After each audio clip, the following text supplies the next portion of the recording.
Hi అండి, నమస్తే.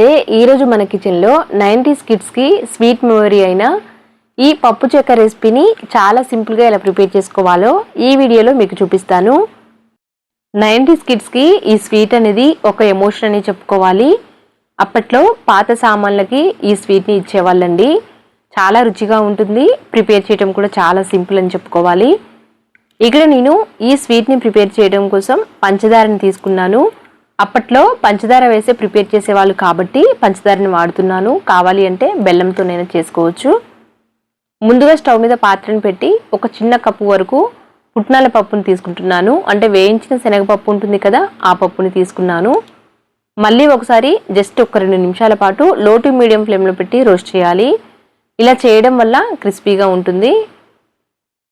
Next ఇప్పుడు ఈ వేయించిన పప్పుని మళ్ళీ ఒక ప్లేట్లోకి తీసుకుని పక్కన పెట్టేస్తున్నాను. ఆ తర్వాత మళ్ళీ అదే పాత్రలోకి అదే కప్పుతో 2 కప్పుల వరకు పంచదారని తీసుకున్నాను. నెక్స్ట్ 1 కప్పు నీళ్లు పోసి ముందుగా లో ఫ్లేమ్లో పెట్టి ఈ పంచదారని కరిగించాలి. పంచదారని కరిగించిన తర్వాత పాకం పట్టుకోవాలి. ఈ స్వీట్ ప్రిపేర్ చేయడానికి ఎక్కువ టైం పట్టదండి, చాలా ఈజీగా ప్రిపేర్ చేసుకోవచ్చు. ఒక్క పాకం జాగ్రత్తగా చూసుకుంటే చాలా ఈజీగా వచ్చేస్తుంది. పంచదార కరిగిన తర్వాత లో టు మీడియం ఫ్లేమ్లో పెట్టి ఒక 5 నిమిషాలు ఉడికించాము అంటే వీడియోలో చూపిస్తున్న విధంగా ఇలా ఉడుకుతుంది కదా. ఇప్పుడు ఒకసారి చెక్ చేయాలి. పాకాన్ని కొంచెం నీళ్ళల్లోకి వేసి చెక్ చేస్తే చేతి వేళ్ళతో దగ్గర కంటే కాస్త ముద్దలాగా ఫామ్ అవ్వాలి. 90s పిల్లలకి అప్పుడు ఎక్కువగా స్వీట్లు లేనప్పుడు ఇలాంటి చిన్న చిన్న స్వీట్సే చాలా స్వీట్ మెమొరీగా ఉండేవి. ముఖ్యంగా ఈ స్వీట్ని పాత సామాన్లు అమ్మేవాళ్ళు పాత సామాన్లు తీసుకుని ఆ సామాన్లకి ఇలా స్వీట్ని ఇచ్చేవాళ్ళు. ఇక్కడ చూడండి, కొంచెం పాకాన్ని నీళ్ళలోకి వేశాను.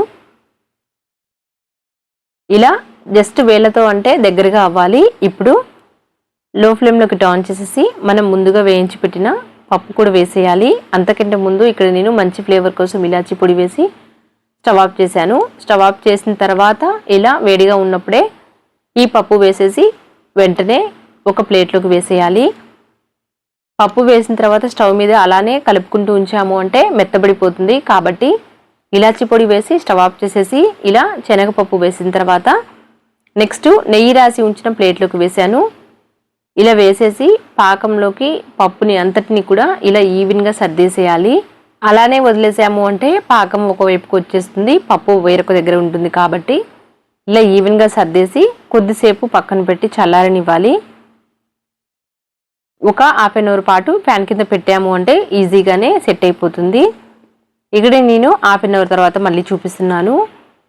ఇలా చేత్తో నిదానంగా అన్నాము అంటే సెపరేట్ అయిపోతుంది. చూశారు కదండి ఎంత బాగా వచ్చిందో. 90s పిల్లలు చాలా ఇష్టంగా తినే ఈ స్వీట్ చాలా ఈజీగా ప్రిపేర్ చేసుకోవచ్చు. ఇప్పటి పిల్లలకి ఒకసారి టేస్ట్ చూపించాలి అంటే ఒకసారి ట్రై చేయండి, చాలా టేస్టీగా ఉంటుంది. పిల్లలు కూడా ఇష్టంగా తినేస్తారు.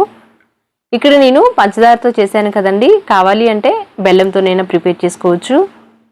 ఇలా కట్ చేసేసి ఒక ఎయిర్ టైట్ డబ్బాలో పెట్టుకుంటే కనీసం ఒక 3-4 రోజుల పాటు తినేయచ్చు.